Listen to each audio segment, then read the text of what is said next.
Time now for the morning rush. This morning, many are waking up to some wet roads that could make for a slick morning commute. A lot of rain came down overnight. New video this morning shows what you could be facing as you head out the door this morning. Forming puddles on the streets across the metro, and again, it could cause drivers some dangerous conditions this morning, including hydroplaning. For the latest now, we turn to meteorologist Kristen Curry. Yeah, we still have some light rain and even fog issues here in the city right now. Most of the Rio Grande Valley looking at some patchy fog this morning. Putting this into motion, though, the north and northeast still favored for heavy snow accumulation through the day today. Overnight into tomorrow, some leftover snow over the northern mountains. This will be lingering snow, but another storm set to bring rain and snow to the area late Saturday night into Sunday. Crystal?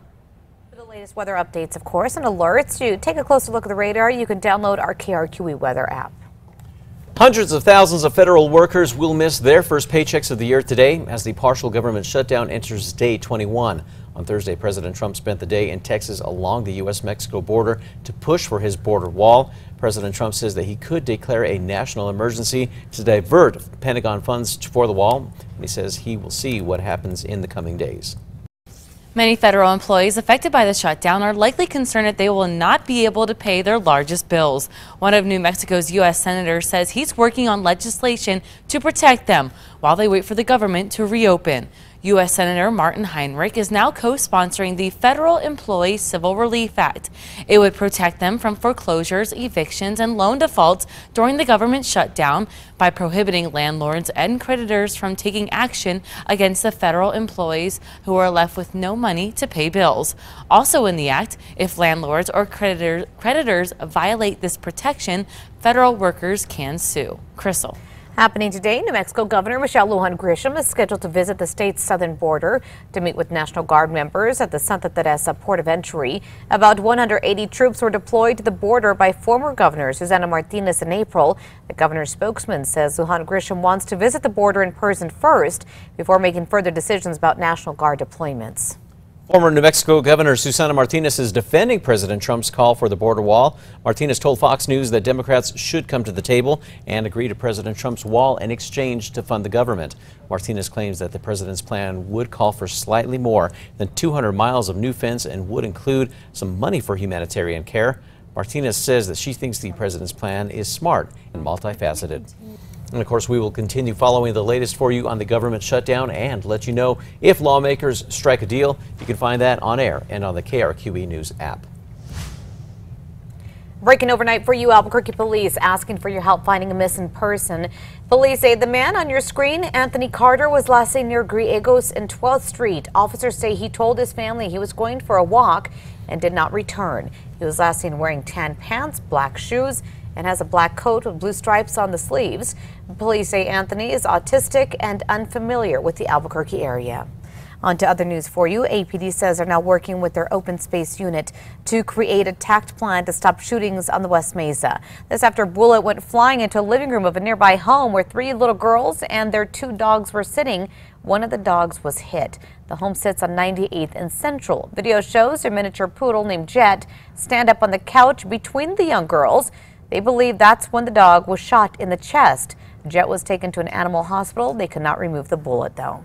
School officials now have a better idea of what a transition test will look like as the state moves away from the park testing. According to the Albuquerque Journal, Lieutenant Governor Howie Morales sent out a memo to school officials about the new transition test. The memo states that the test will be an hour and a half shorter than the park, but the test will be delivered on the same computer testing platform. Now, last week, Governor Michelle Lujan Grisham signed an executive order ending park. The state is developing a permanent test. Kristen. Metro threat index up to a 7 for today. We've got some morning rain falling on the city floor right now, but we also have some patchy fog that's reducing visibility. That won't be here this afternoon, but we will see the cloud cover hang around. The chilly temperatures this morning in the 30s, only warming to the middle 40s later on today. Crystal? On to new news for you this morning. Members of the Santa Fe Police Union have voted to accept retention bonuses. The Santa Fe City Council will now have to approve this move. According to the Santa Fe New Mexican, the bonuses are about $4,700 in exchange for officers staying with the city for at least the next 6 months. The bonuses are an effort to keep officers from going to other departments for higher pay. Kristen. Time now for a check on that morning commute. Not seeing anything major when it comes to crashes or accidents. As you can see, a lot of green on the map as far as what's happening at the Big I. Some low clouds like we talked about, the reduced visibility this morning, but everything else looks good. Take a look at this video right here getting a lot of attention. A woman in Japan is greeted by more than a dozen monkeys crossing utility lines outside her home. You can see them one by one quickly making their way across. Apparently it's a common sight, but the woman who recorded it, she did it because there were more than usual. Now, she later shared this video with her daughter, who posted it on Twitter. The video has been viewed nearly 1 million times. Wow.